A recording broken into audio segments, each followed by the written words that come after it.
백성에게 베푸시는 은혜로 나를 기억하시며 주의 구원으로 나를 돌보사.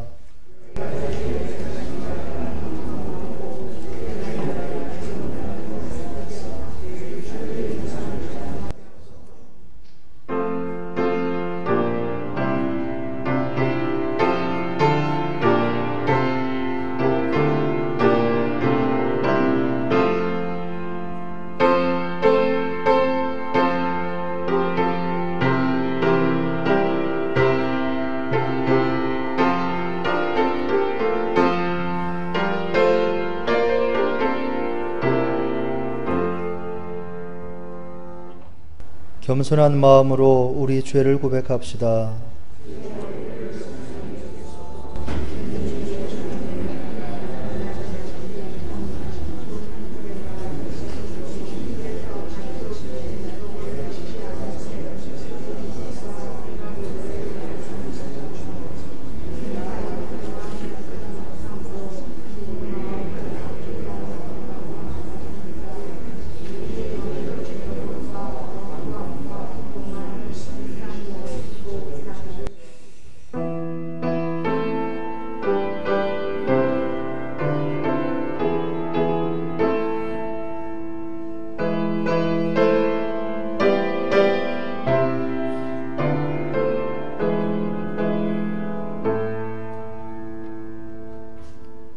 주 여호와의 말씀이니라. 나는 악인이 죽는 것을 기뻐하지 아니하고 악인이 그의 길에서 돌이켜 떠나 사는 것을 기뻐하노라.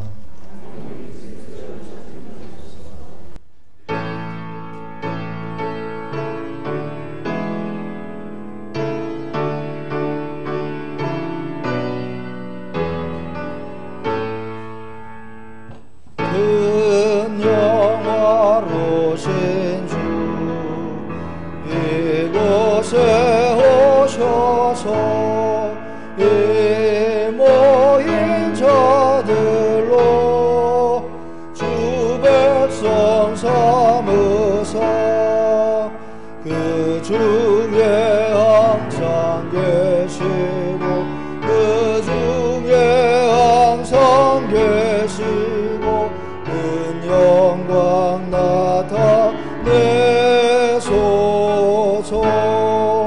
이 백성 기도와 보의 물들임이 양내와 같으니 받으옵소서. 주 예수 크신 복음을 주 예수 크신 복음을 만백성 듣게 하소서. 또 우리 자손들 다 주를 기리고 저 성전돌같이 빛나게 하소서. 주 구원하신 능력을 주 구원하신 능력을 늘 끝날까지 주소서. 주 믿는 만민이 참 진리 지키며 옛 성도들같이 저 찬송하다가 저 천국 보좌 앞에서 저 천국 보좌 앞에서 늘 찬송하게 하소서.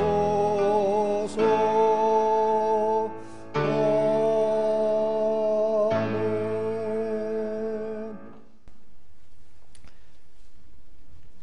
여호와여, 주의 백성에게 베푸시는 은혜로 나를 기억하시며 내가 주의 택하신 자가 형통함을 보고 주의 나라의 기쁨을 나누어 가지게 하사 우리가 우리의 조상들처럼 범죄하여 우리의 조상들이 애굽에 있을 때 주위의 기이한 일들을 깨닫지 못하며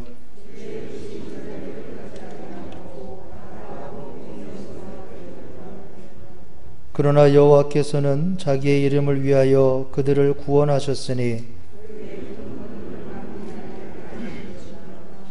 이에 홍해를 꾸짖으시니 곧 마르니 그들을 인도하여 바다 건너가기를 마치 광야를 지나감 같게 하사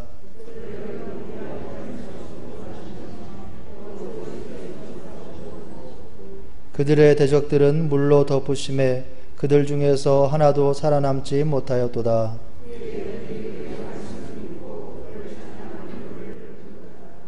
아멘. 나는 전능하신 아버지 하나님 천지의 창조주를 믿습니다. 나는 그의 유일하신 아들 우리 주 예수 그리스도를 믿습니다. 그는 성령으로 잉태되어 동정녀 마리아에게서 나시고 본디오 빌라도에게 고난을 받아 십자가에 못 박혀 죽으시고 장사된 지 사흘 만에 죽은 자 가운데서 다시 살아나셨으며 하늘에 오르시어 전능하신 아버지 하나님 우편에 앉아 계시다가 거기로부터 살아있는 자와 죽은 자를 심판하러 오십니다. 나는 성령을 믿으며 거룩한 공교회와 성도의 교제와 죄를 용서받는 것과 몸의 부활과 영생을 믿습니다. 아멘.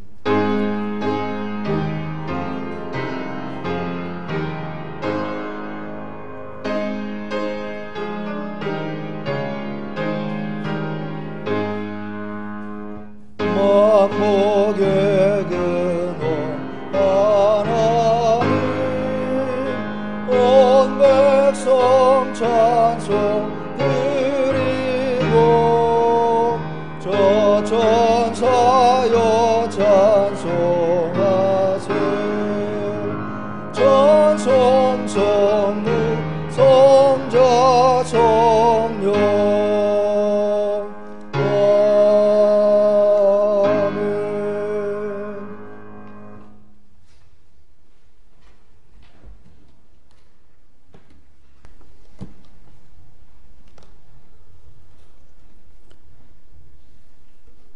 사랑의 주님, 오늘 거룩하고 복된 주님의 날에 교회와 가정에서 주님의 이름으로 예배할 수 있도록 허락하신 주님의 은혜 감사드리며 찬양과 영광을 주님 앞에 드립니다.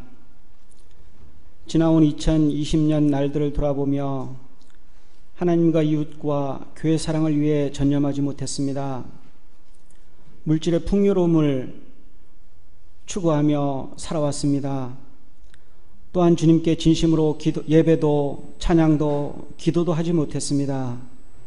이 시간 주님 앞에 회개하오니 용서하여 주옵소서. 코로나로 인해 마음이 상하고 힘든 시간들을 보내는 많은 교회와 성도들을 하나님 위로하여 주시고 우리를 향하신 하나님의 변함없는 사랑과 은혜를 깨닫고 믿음의 눈으로 세상이 줄 수 없는 평안을 주시는 주님을 바라보게 하여 주옵소서.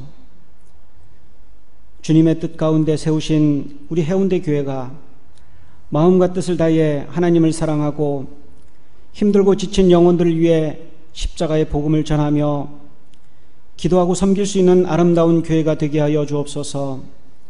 주님을 모르는 자들과 가난한 이웃들을 위하여 복음을 전하며 상처받고 위로받지 못한 심령들을 위하여 기도할 줄 아는 교회가 되게 하여 주옵소서.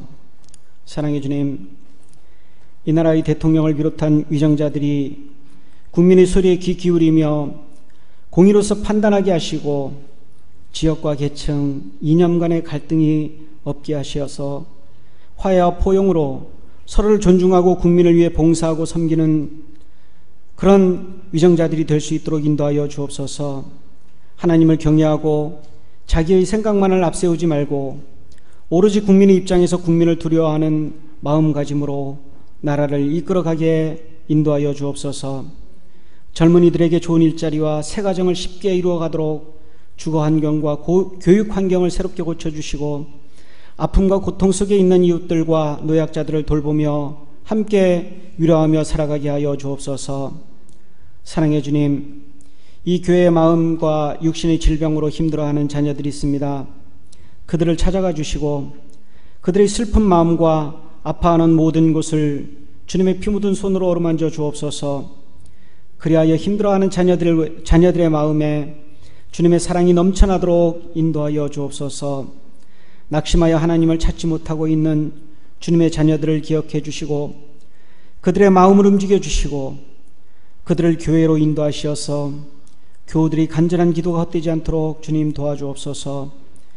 필요한 곳에서 말없이 수고와 봉사에 최선을 다하는 모든 성도들에게 몸과 마음 그리고 가정과 사업장에 부족함이 없는 넘치는 삶으로 축복하여 주옵소서.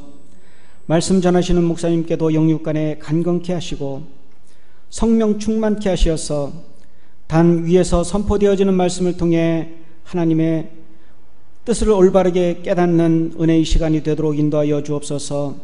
함께 동역하는 모든 교역자에게 동일한 은혜로 축복하여 주옵소서.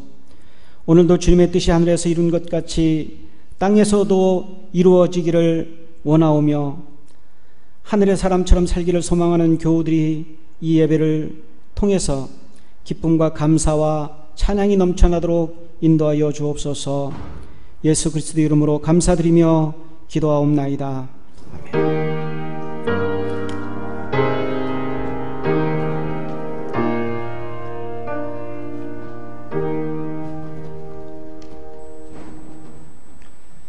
구약의 말씀은 출애굽기 32장 1절입니다. 백성이 모세가 산에서 내려오미 더딤을 보고 모여 백성이 아론에게 이르러 말하되 일어나라 우리를 위하여 우리를 인도할 신을 만들라. 이 모세 곧 우리를 애굽 땅에서 인도하여 낸 사람은 어찌 되었는지 알지 못함이니라. 아멘. 서신서의 말씀은 빌립보서 4장 1절 7절입니다. 그러므로 나의 사랑하고 사모하는 형제들, 나의 기쁨이요 면류관인 사랑하는 자들아, 이와 같이 주 안에 서라. 그리하면 모든 지각에 뛰어난 하나님의 평강이 그리스도 예수 안에서 너희 마음과 생각을 지키시리라. 아멘. 복음서의 말씀은 마태복음 22장 1절로 14절입니다.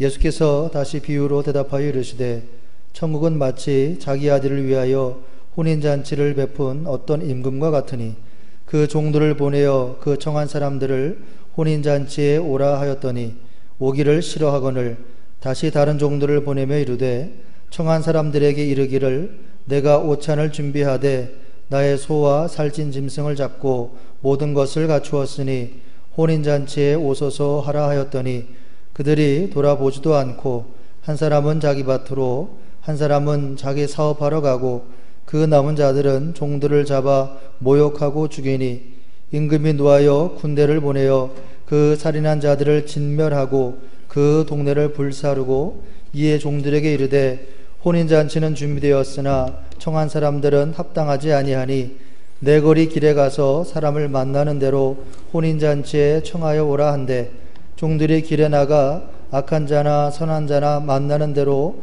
모두 데려오니 혼인잔치에 손님들이 가득한지라.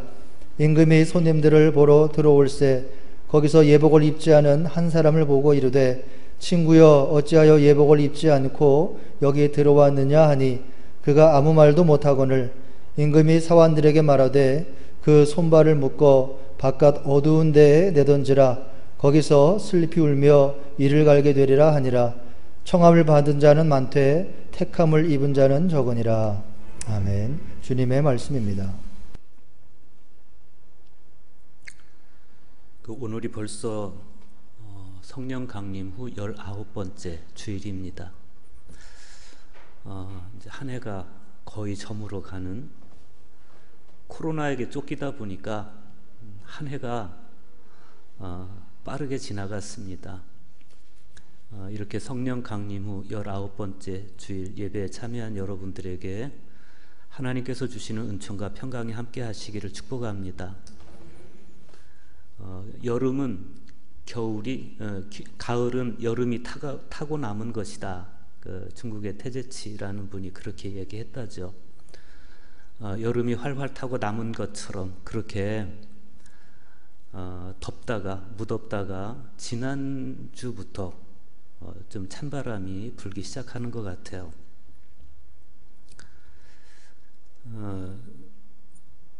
감기가 올해는 예년에 비해서 현저하게 줄었다고 그럽니다. 코로나 때문에 워낙 감염병에 조심하다 보니까 감기가 전보다 훨씬 덜하다는 거예요.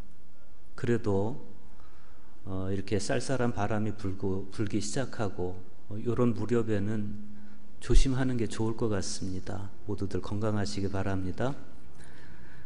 윤동주 시인의 이야기를 잠깐 하면 이 윤동주 시인은 25년 5개월을 살고 1945년 2월 젊기보다는 어리다고 할 수 있는 참 어린 나이에 사망했습니다.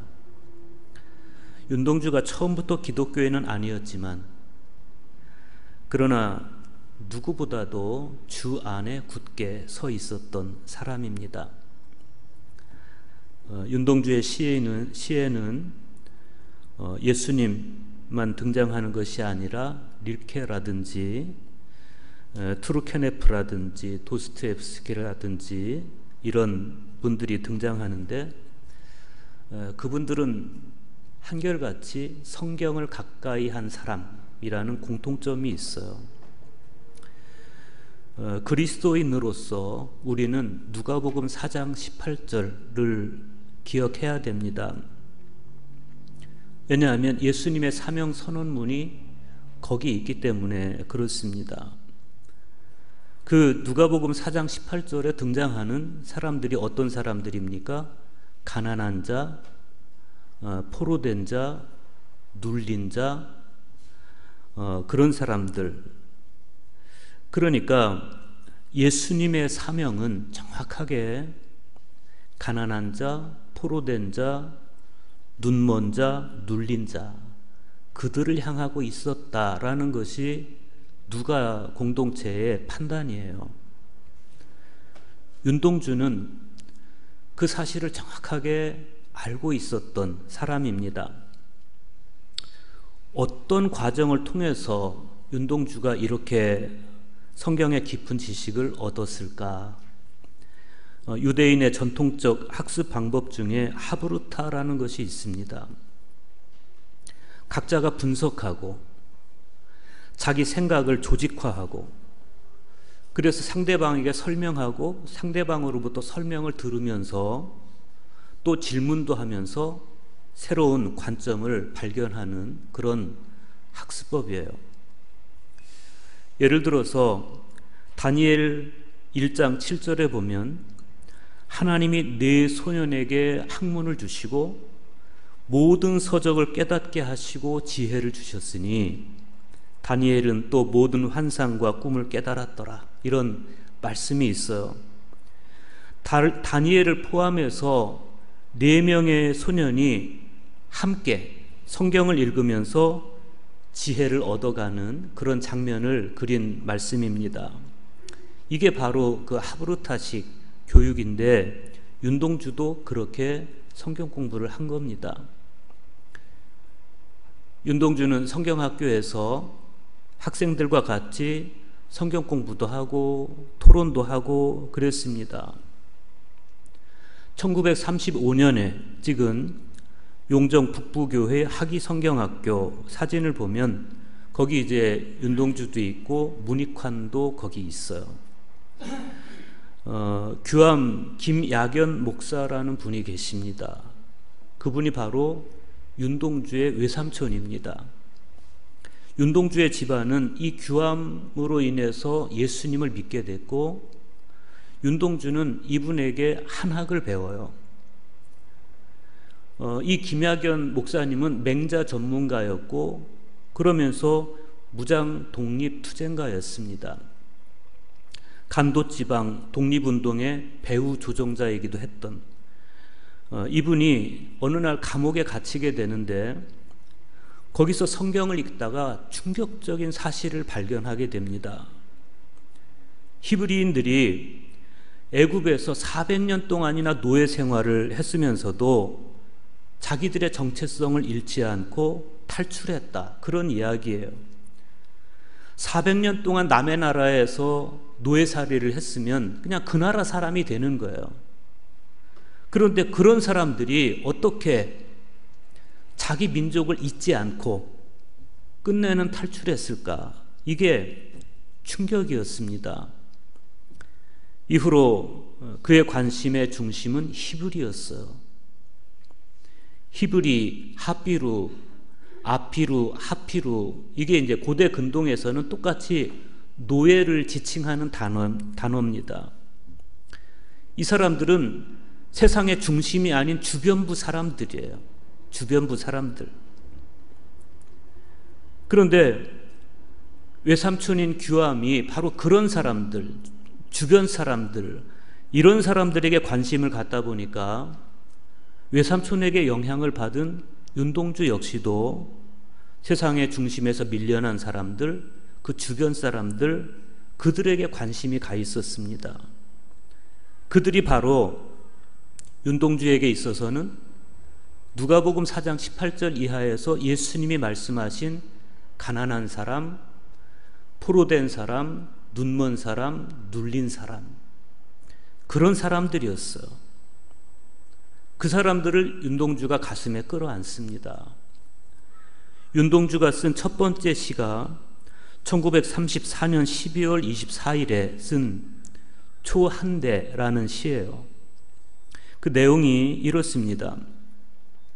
내 방에 풍긴 향내를 맡는다. 광명의 제단이 무너지기 전 나는 깨끗한 재물을 보았다. 염소의 갈비뼈 같은 그의 몸, 그의 생명인 심지까지 백옥 같은 눈물과 피를 흘려 불살라버린다.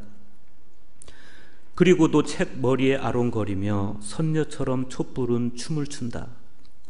매를 본 꿩이 도망하듯이 암흑이 창구멍으로 도망한 나의 방에 품긴 재물의 위대한 향내를 맛보노라. 1934년 12월 24일에 쓴 시인데 12월 24일이면 성탄절 전날입니다. 그러니까 이 시는 예수님을 생각하면서 쓴 시입니다. 첫 구절에 등장하는 내 방에 품긴 향내, 이 향내가 마지막에 가서는 위대한 향내로 바뀌어요.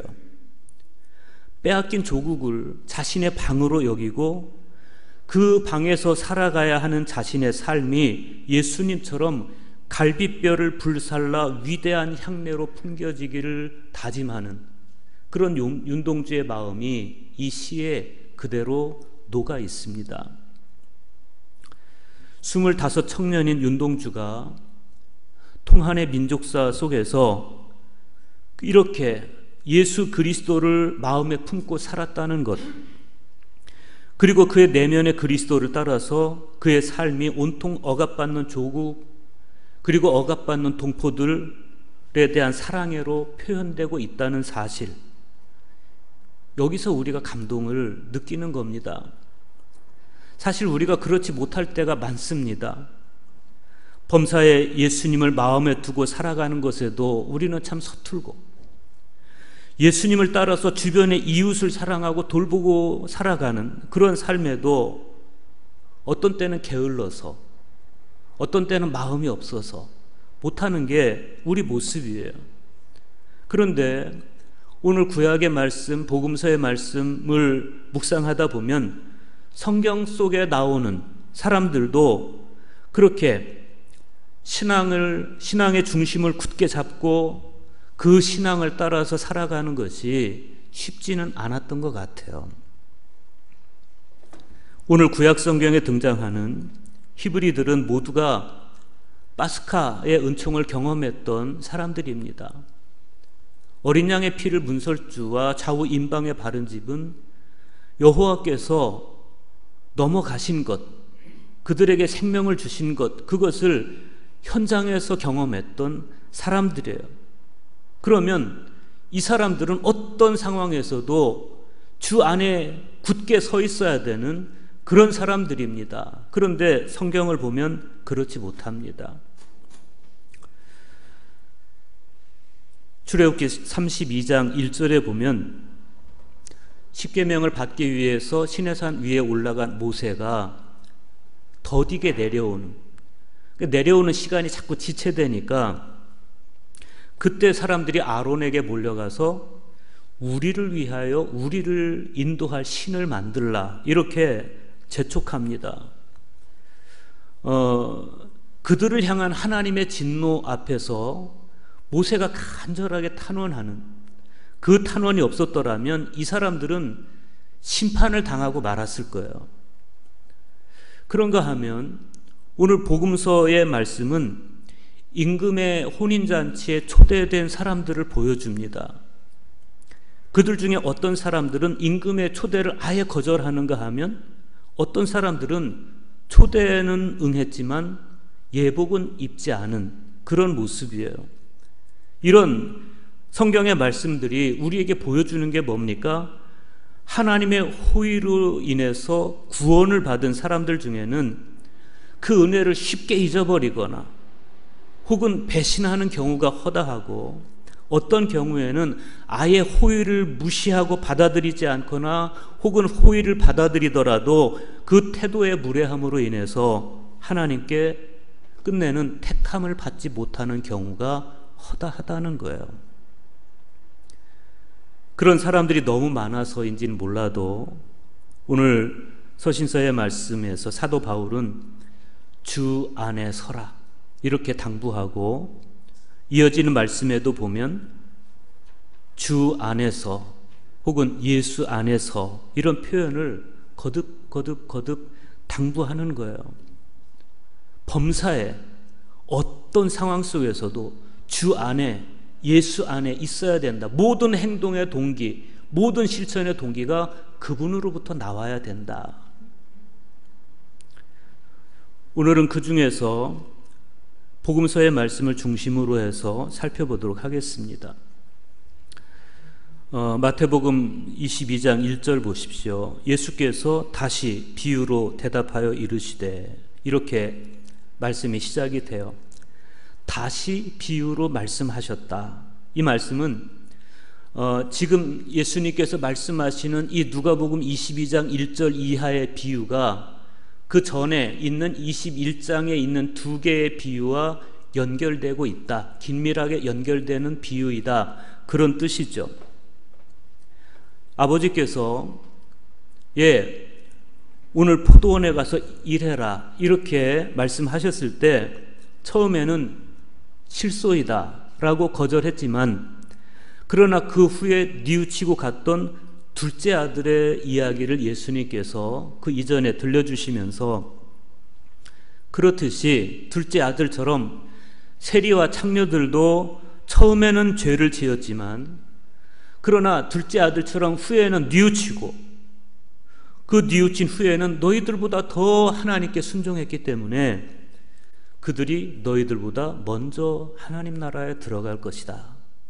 이 비유를 말씀하시고 그 다음에 하나님이 보내신 선지자들과 그 아들을 돌로 치고 죽인 자들 그들을 지목해서 풍자하신 포도원 농부의 비유, 포도원 소작인의 비유를 예수님께서 연속적으로 말씀하시는데 그렇게 두 개의 비유를 들은 후에도 여전히 회개하지 않고 오히려 여전히 예수님을 거절하고 있는, 오히려 예수를 붙잡아서 죽이려고 하는 그들을 보면서 예수님께서 오늘 비유를 말씀하시는 거예요. 2절 보십시오. 천국은 마치 자기 아들을 위하여 혼인잔치를 베푼 어떤 임금과 같으니. 끝내 회개하기를 거절한 사람들을 앞에 두고 예수님께서 이 천국의 잔치자리에 초대된 사람들이 이야기를 하시는 겁니다. 마지막으로 어떤 통첩을 하시려는 듯한 그런 분위기를 느낄 수가 있어요. 예수님께서 말씀하신 이 오늘 본문의 비유는 이미 이사야 선지자가 이사야 25장에서 이야기했던 그 비유와 같아요. 이사야 선지자는 이사야 25장 6절에서 하나님께서 베푸시는 잔칫날에 대해서 이야기하면서 그 잔칫날을 모든 사람의 몸에서 수의를 벗기시는 날, 사람들의 얼굴에서 눈물을 닦아주시는 날, 자기 백성을 수치에서 해방시켜 주시는 날로 묘사하고 있어요. 사도 요한은 요한계시록 19장 9절에서 역사의 완성을 어린 양의 혼인잔치로 묘사하고 있습니다. 이렇게 하나님께서 이루시는 마지막 장면을 잔치로 묘사하는데, 이때 예수님이 계시는 곳에서 사람들이 운명처럼 걸치고 있던 수의가 벗겨지고 예수님이 계시는 모든 곳에서 사람들의 눈물이 닦아지고 수치가 사라집니다. 거기서 잃어버렸던 하나님의 형상이 회복되고 불화하던 이들의 형제 자매의 사랑이 회복되고 사람들은 마침내 내면의 아름다움을 회복하는 거예요. 바로 그 잔치 자리에 그 나라의 임금이신 하나님께서 사람들을 초청하시는데, 그런데 사람들의 태도가 이상합니다. 이어지는 3절에서 6절 말씀 보십시오. 그 종들을 보내어 그 청한 사람들을 혼인잔치에 오라 하였더니 오기를 싫어하거늘 다시 다른 종들을 보내며 이르되 청한 사람들에게 이르기를 내가 오찬을 준비하되 나의 소와 살진 짐승을 잡고 모든 것을 갖추었으니 혼인잔치에 오소서 하라 하였더니 그들이 돌아보지도 않고 한 사람은 자기 밭으로 한 사람은 자기 사업하러 가고 그 남은 자들은 종들을 잡아 모욕하고 죽이니 그랬어요. 왕이 사람들을 초대해요. 그런데 어떤 사람들은 아예 오기를 싫어했고 어떤 사람들은 임금의 초대를 돌아보지도 않았다. 오기를 싫어했다는 것은 그들이 임금의 초대를 아예 원하지 않아서 완고한 마음으로 완곡하게 거절했다는 것이고, 돌아보지도 않았다는 것은 아예 개의치 않았다. 임금의 초대에 아예 관심조차 없었다는 거예요. 이때 우리가 요한복음 1장의 말씀을 생각하죠. 자기 땅에 오매 자기 백성이 영접하지 않았다. 요한은 그렇게 표현을 했습니다. 심지어 어떤 자들은 임금의 종들을 잡아서 모욕하고 죽이는 행동을 불사합니다. 분노한 임금은 결국 군대를 보내서 살인자들을 진멸하고 그들의 동네를 불살라 버립니다. 그리고 임금의 독백을 보면 실망과 분노가 가득 배어 있어요. 뭐라고 임금이 독백합니까?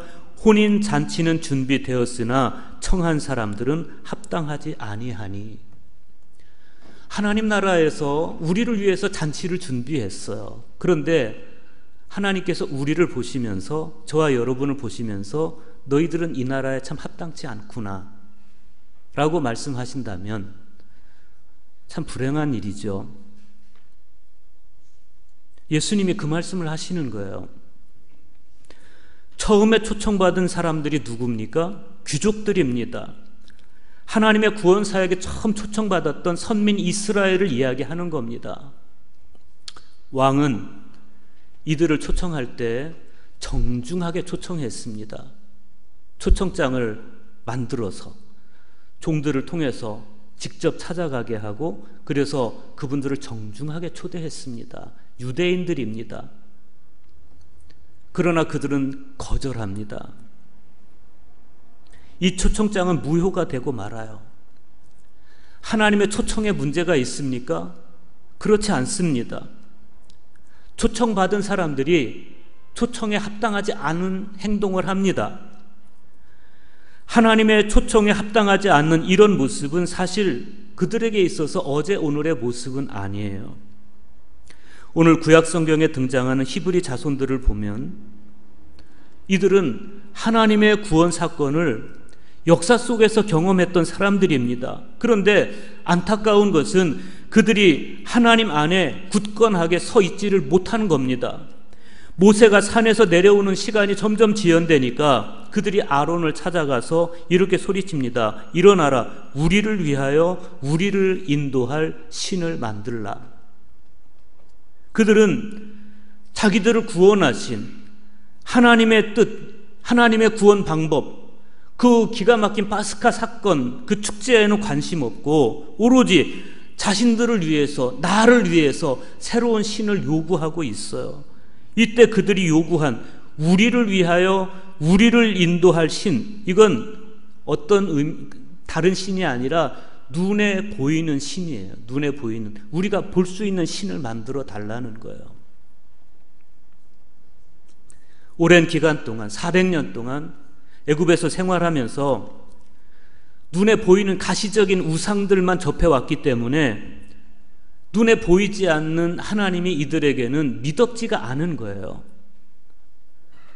그런 그들의 마음을 새롭게 각성시켜 주시기 위해서 하나님께서 그들에게 하신 말씀이 뭡니까? 너는 나 외에는 다른 신들을 내게 두지 말라.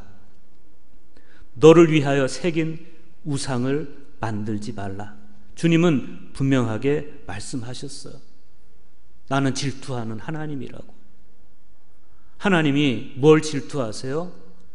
다른 신들을 사랑하면 그래서 하나님이 질투하시는 아니에요. 눈에 보이는 귀고리를 빼고 자기 금부치를 가져다 자기 손으로 우상을 만들어 놓고 그때부터 그 우상에게 예속되어 살아가면서 하나님의 형상을 상실하고 우상 자체도 아닌 그 우상이 나에게 주는 축복, 풍요와 다산, 그걸 기대하면서 살아가는 사람들의 모습을 보면서, 그 비인간화된 모습을 보면서 하나님, 나는 너희들이 그렇게 살아가는 것에 대해서 질투한다는 거예요. 그래서 나 외에는 다른 신을 섬기지 말라고, 다시는 그런 것들에게 네 손으로 만들고 거기에 예속돼서 비참하게 살아가지 말라고 주님께서 말씀하시는 것인데, 이들은 여전히 우리를 위해서 우리를 인도할 신을 만들어 달라고 아론에게 떼를 쓰는 그런 모습을 성경에서 보여줘요. 이 모세, 곧 우리를 애굽 땅에서 인도하여 낸 사람은 어찌 되었는지 알지 못함이니라.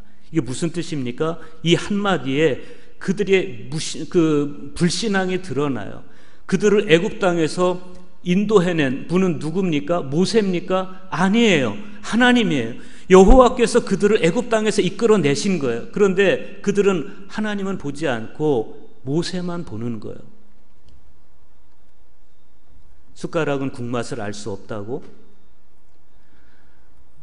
달을 가리키는 손가락만 보지 말라고 이야기하는데, 이들은 달은 보지 못하고 손가락만 보고 있는 것이고, 국맛은 알지 못하고 숟가락만 빨고 있는, 그게 모세예요. 모세가 우리를 이끌어냈다고, 그 한마디가 얼마나 하나님의 마음을 슬프게 했을까. 그러니 그들을 해방시키시고 그들을 가나안 땅, 젖과 꿀이 흐르는 땅으로 초청하신 하나님의 마음은 어땠을까? 그들이 하나님의 초청에 얼마나 합당하지 못한 사람들이었는지 그게 말할 때마다 드러나는 거예요. 한마디 한마디 속에서. 그렇게 하나님께서 주신 소중한 자유를 팽개치고 그들은 자기들을 위해서 우상의 노예가 되고 말아요. 안타깝게도 시대는 변해도 사람은 똑같습니다. 먼 훗날 하나님께서 당신의 외아들을 예수 그리스도를 보내시고, 그리고 예수 그리스도를 통해서 사람들을 하나님 나라의 잔치자리에 초대하시는데, 사람들이 그 초대를 거절해요. 제일 처음에 초청받았던 사람들 누구예요? 자기 백성들이, 하나님의 백성들, 유대인들. 그런데 그 초청을 거절해요. 자기들을 위해서 거절해요. 그리고 오히려 예수를 죽이려고 들어요. 다시 복음서의 말씀으로 돌아와서 보면 임금이 다시 종들에게 명령해요. 혼인 잔치는 준비되었으나 청한 사람들은 합당하지 아니하니 네거리 길에 가서 사람을 만나는 대로 혼인 잔치에 청하여 오라 한데, 종들이 길에 나가 악한 자나 선한 자나 만나는 대로 모두 데려오니 혼인 잔치에 손님들이 가득한지라 그랬어요. 처음에 하나님의 선민들에게 했던 초청은 이제 무효가 됐어요. 그렇게 정중하게, 그렇게 최선을 다해서 초청했는데, 그러나 그들은 하나님의 그런 환대를 받기에 합당치 않은 사람들이었습니다. 합당치 않음, 그게 뭐였습니까? 교만함이었고 게으름이었고 완고함이었습니다. 그런데 처음에 그렇게 정중하게 귀인들을 초청했던 임금이 두 번째 초청을 할 때는 네거리 길에 가서 닥치는 대로 다 데리고 오라고 그래요. 여기서 네거리 길이라고 하는 것은 지방으로 통하는 길이에요. 그러니까 지방 사람들입니다. 주로 지방에서 올라오는 사람들, 가는 사람들이 그냥 만남의 광장이에요. 거기 가서 보이는 사람 다 데리고 와라, 이런 거예요. 누가복음 14장 21절에 의하면 이 사람들은 어떤 사람들인가 하면 가난한 사람들이고 몸이 불편한 사람들이고 맹인들이고 저는 자들입니다. 윤동주가 끝까지 관심을 가졌던 누가복음 4장 18절에 나오는 가난한 자, 포로된 자, 눈먼 자, 눌린 자, 그런 사람들입니다. 이 사람들은 처음에 초청받은 사람들, 즉 유대인들과 종교 지도자들이 혐오하던 사람들입니다. 그런데 이제 그들을 다 데리고 오라고, 그래서 그들로 인해서 잔치자리가 채워졌어요. 그리고 마침내 잔치가 열립니다. 그런데 뜻밖의 상황이 벌어집니다. 11절과 12절 보십시오. 임금이 손님들을 보러 들어올세 거기서 예복을 입지 않은 한 사람을 보고 이르되 친구여 어찌하여 예복을 입지 않고 여기 들어왔느냐 하니 그가 아무 말도 못하거늘 그랬어요. 두 번째 초청받은 사람들이 들어왔어요. 임금이 반가웠을 거예요. 그래서 그 잔치자리에 들어가서 보니까 예복을 입지 않은 사람이 있습니다. 어찌하여 예복을 입지 않고 여기 들어왔느냐고 임금이 물어봐요. 그런데 이 사람이 묵묵부답 대답을 못해요. 대답을 못했다는 것은 잘못을 알고 있다는 이야기예요. 아니, 길거리에서 갑자기 불려온 사람이 어떻게 예복을 입을 수 있습니까? 라고 물을 수 있어요. 그런데 이미 임금은 그런 상황을 피하기 위해서 잔치자리에 손님이 입을 예복을 준비해 놨어요. 그게 학자들의 이야기예요. 자리에 걸맞는 예복을 입는다는 것, 이게 얼마나 중요합니까? 장례식에는 검은 옷을 입고 가고 결혼식에는 화려한 옷을 입고 가요. 그게 예의니까. 주인에 대한. 남들은 다 그렇게 예복을 입었어요. 그런데 이 사람은 예복을 입지 않아 혼자만 자기 옷을 고집하고 있어. 복음의 언어로 보면 이 사람은 왕이 주는 구원의 방식을 신뢰하지 않고 자기 지식과 행위로 구원받을 수 있다고 그렇게 자만한 사람입니다. 그 예복이라고 하는 것이 어떤 것? 왕이 주는 예복이라고 하는 것은 하나님 나라 잔치에 합당한 옷입니다. 회개의 옷이고 믿음의 옷이고 거듭남의 옷입니다. 오늘 우리가 내면에 입어야 할 겸손함의 옷이고 온유함의 옷입니다. 이 예복으로 갈아입는다는 의미는 지금까지 내가 걸치고 있던 거짓 자아의 옷을 벗고 주님께서 주시는 새 옷, 즉 회개와 믿음과 거듭남과 그리고 겸손과 온유함의 옷을 입는다, 이런 뜻입니다. 예복을 갖춰 입은 사람만이 잔치의 중심에 설 수 있듯이 믿음과 거듭남과 겸손함과 온유함의 옷을 입은 사람만이 복음의 중심으로 들어갈 수 있다는 것이 이 말씀의 의미예요. 그래서 오늘 서신서의 말씀에서 사도 바울은 이렇게 당부합니다. 빌립보서 4장 1절입니다. 나의 사랑하고 사모하는 형제들, 나의 기쁨이요 면류가 아닌 사랑하는 자들아 이와 같이 주 안에 서라. 그리고 이어지는 말씀을 읽어보면 주 안에서 같은 마음을 품으라 이렇게 말하고 주 안에서 항상 기뻐하라 이렇게 당부해요. 그렇게 흔들림 없이 주 안에 굳게 서서 같은 마음을 품고 항상 기뻐하는 그런 그리스도인들에게 바울을 통해서 주시는 약속은 이렇습니다. 그리하면 예수 그리스도로 옷 입으면 임금이 주시는 새 옷으로서의 회개와 거듭남과 온유함과 겸손함의 옷을 입으면 모든 지각에 뛰어난 하나님의 평강이 그리스도 예수 안에서 너희 마음과 생각을 지키시리라. 여러분, 우리는 어떤 사람일까요? 우리는 지금 주님께서 주신 예복을 갖추어 입고 그리고 주 안에 굳게 선 그리스도인, 하나님 나라 잔치에 참여하기에 합당한 그리스도인이겠습니까? 아니면 여전히 주님이 주신 예복, 회개하라, 왜 천국에 가까웠다, 회개의 옷을 거절하고 거듭나지 않으면 하나님 나라를 볼 수 없다는 거듭남의 옷을 거절하고 여전히 내 옷을 고집하고 내 생각대로 살아가면서 그렇게 하나님 나라 잔치에 합당하지 않은 모습으로 예수님의 주변만 서성이는 그런 사람일까? 그렇게 산 사람들의 결말에 대해서 주님은 아주 슬픈 말씀을 하세요. 그 손발을 묶어 바깥 어두운 데에 내 던지라. 거기서 슬피 울며 이를 갈게 되리라. 그리고 이어지는 말씀을 곰곰이 보세요. 우리는 분명히 선택을 해야 돼요. 택함을 받은 자는 많되 청함을 받은 자는 많되 택함을 받은 자는 적으니라. 우리는 다 청함은 받았어. 그러니까 여기 와 있는 거 아니겠어요? 중요한 건 뭐냐면 택함도 받는 거예요. 우리는 분명히 처음 초대받은 사람은 아니에요. 우리는 다 내거리 길에서 초청받아서 온 사람들이에요.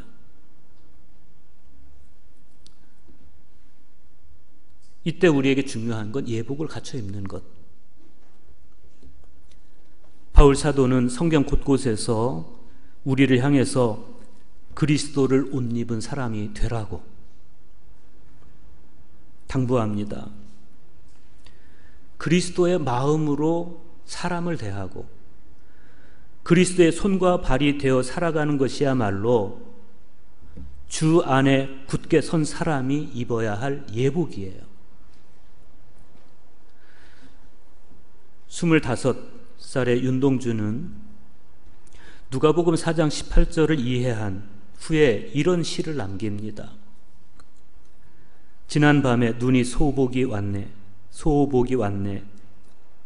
지붕이랑 길이랑 밭이랑 추워한다고 덮어주는 이불인가 봐. 그러기에 추운 겨울에만 날이지. 1936년 12월에 쓴 눈이라는 시예요. 오줌 싸개 지도라는 시가 있어요. 빨랫줄에 걸어놓은 요에다 그린 지도. 지난밤에 내 동생 오줌 싸 그린 지도. 꿈에 가본 엄마 계신 별나라 지도인가? 돈 벌러 간 아빠 계신 만주 땅 지도인가? 1936년에 쓴 시인데 여기서 눈은 추워하는 사람들을 위해서 쓴 시이고 오줌 싸개는 엄마 없는 고아들을 생각하면서 쓴 시예요. 가난한 자, 포로된 자, 눈먼 자, 눌린 자를 위한 윤동주의 애틋한 마음을 볼 수 있는 시예요. 예수님처럼 자기도 갈비뼈를 불살라 위대한 향내로 풍겨질 것을 다짐했던 그리스도인 윤동주. 자신이 그리스도인이었기 때문에 눈이 추운 겨울에만 내려서 지붕과 길과 밭을 덮어주듯이 나도 추워하는 사람들을 덮어주기를 원했고, 그리스도인이었기 때문에 자기 동생이 오줌 싸 그린 지도에서 고아들이 그리워할 엄마를 보고 아빠를 보고 그들이 계실 만한 곳을 함께 그리워하는 윤동주의 모습. 이게 그리스도로 옷 입은 사람의 모습이에요. 우리가 바라봐야 할, 본받아야 할 표상. 우리는 어떤 옷을 입고 있습니까? 하나님 나라 잔치에 합당한 옷을 입고 있습니까? 하나님 앞에서 회개하고 거듭나고 그리고 지난한 성화의 과정을 통해서 정말 품격 있고 아름다운 온유하고 겸손하고 말 한마디 행동 하나에서 그리스도인의 자태가 묻어나고, 그래서 누가 보든 저 사람은 정말 그리스도인이라고, 저 사람의 인격이 아름답고 저 사람에게 향내가 나는 것이 저 사람은 정말 그리스도인이라고 이야기한다면 주님이 우리를 보실 때 그래 너는 하나님 나라에 내 나라에 합당한 사람이다 라고 여겨서 택해 주시는 거예요. 우리가 거기에 도달해야 되는 겁니다. 우리 모두 그런 그리스도인 될 수 있기를 간절하게 소망합니다. 자비로우신 아버지,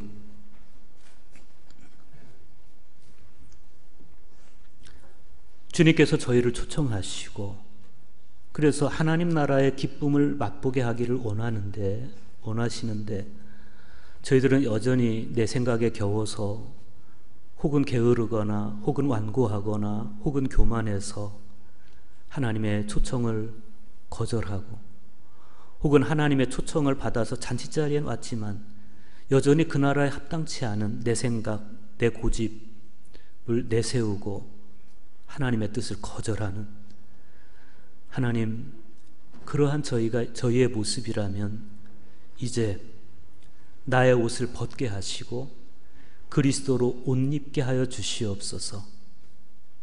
회개하고 거듭날 뿐만 아니라 주님을 꼭 빼어 닮아서 온유하고 겸손한 저희가 되게 하여 주시고, 저희들이 말하고 행동하는 모든 것에서 그리스도의 자태가 묻어나는, 하나님의 형상이 회복된 사람의 품위가 묻어나는 그러한 저희가 되게 하여 주시옵소서. 예수님 귀하신 이름으로 간절히 기도하옵나이다. 아멘.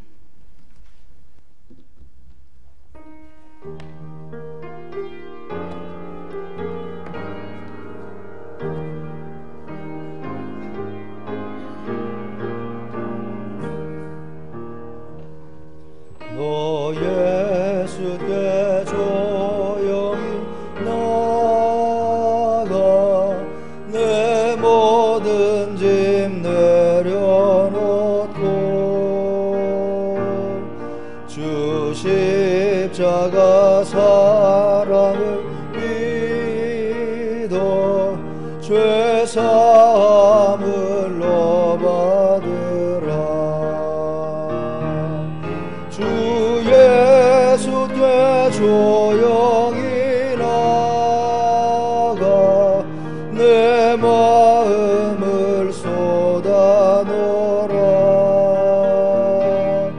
늘은 미리 보시는 주님 그 은혜를 베푸시리. 주 예수의 은혜를 입어 내 슬픔이 없어지리. 내 이웃을 늘 사랑하여 너 받은 것 거저주라. 주 예수께 조용히 나가 내 마음을 쏟아놓으라. 늘은 미리 보시는 주님 그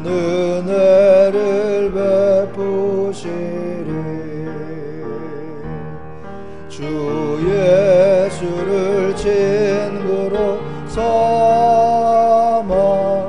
늘 내 옆에 모시어라.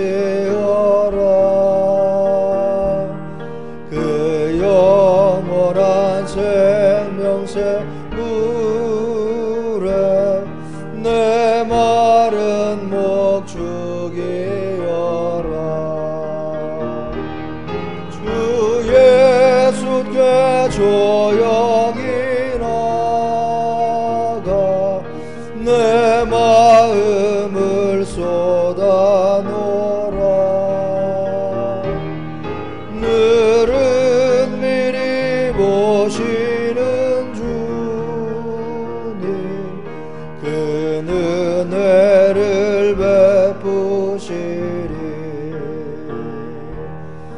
너 주님과 사귀어 살면 새 생명이 넘치리라. 주 예수를 찾는 이 앞에 참 밝은 빛 비추어라. 주 예수께 조용히 나가 내 마음을 쏟아놓으라. 늘은 미리 보시는 주님 그 은혜를 베푸시리.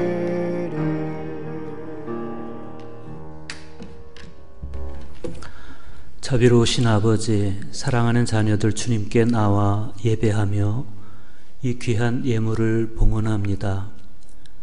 이 예물과 함께 저희들의 마음도, 저희들의 믿음도, 저희들의 삶도 주님께 봉헌하오니 받아주시고, 아버지께서 사랑하는 자녀들의 모든 존재와 삶 속에 크신 은총과 사랑을 더하여 주시옵소서. 이 예물이 쓰여는 모든 곳에 하나님의 사랑이 드러나고 그곳에 많은 이들에게 큰 은혜와 사랑이 임하게 하여 주시옵소서. 예수님 이름으로 기도하옵나이다. 아멘.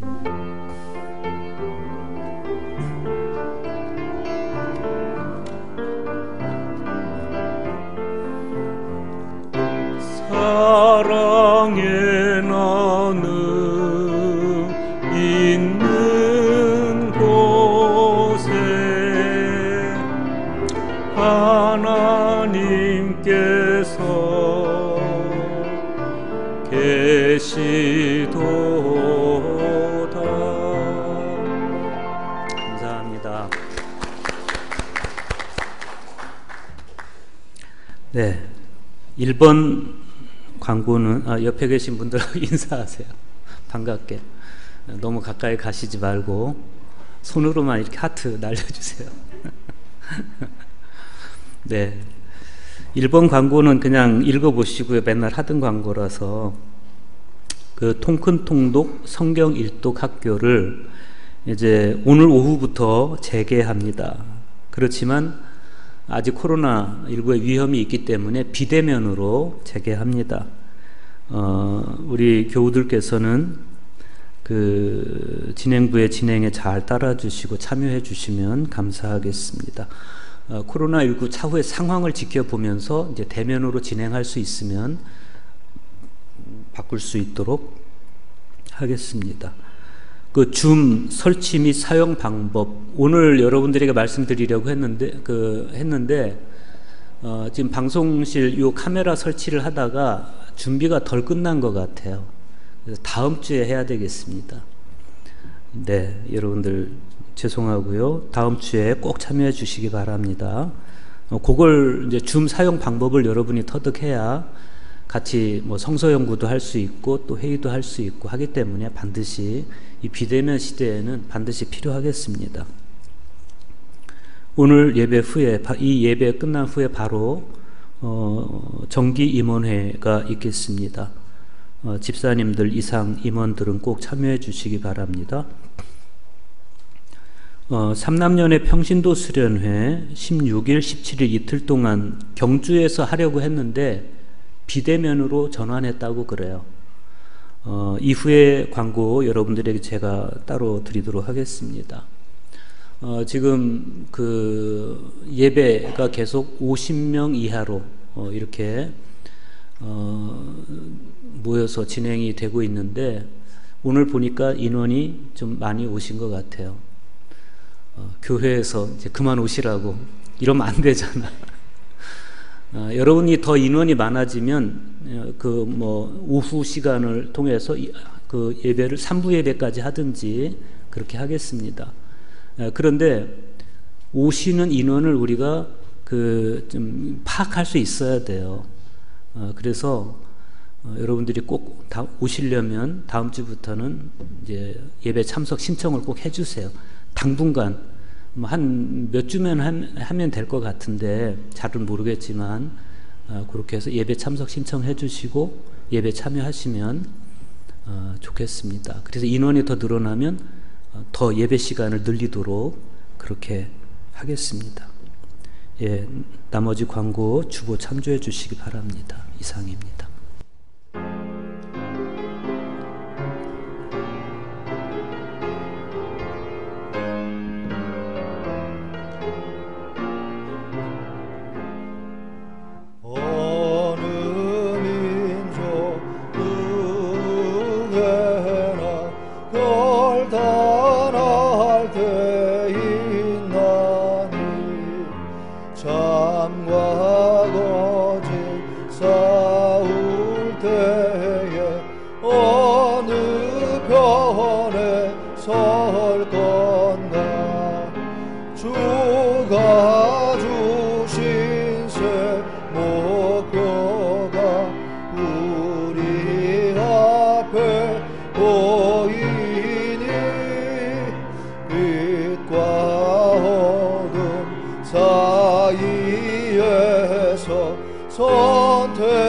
선택하며 살리라. 고상하고 아름답다. 진리 편에 서느니 진리 위에 억압받고 명예이기 이뤄도 비겁한 자 물러서라. 용감한 자 구세게 낙심한 자 돌아오는 그날까지 서리라. 순교자의 빛을 따라 주의 뒤를 쫓아서 십자가를 등에 지고 앞만 향해 가리라. 새 시대는 새 사명을 우리에게 주나니 진리 따라 사는 자는 전진하리 언제나. 악이 비록 성하여도 진리 더욱 강하다. 진리 따라 살아갈 때 어려움도 당하리.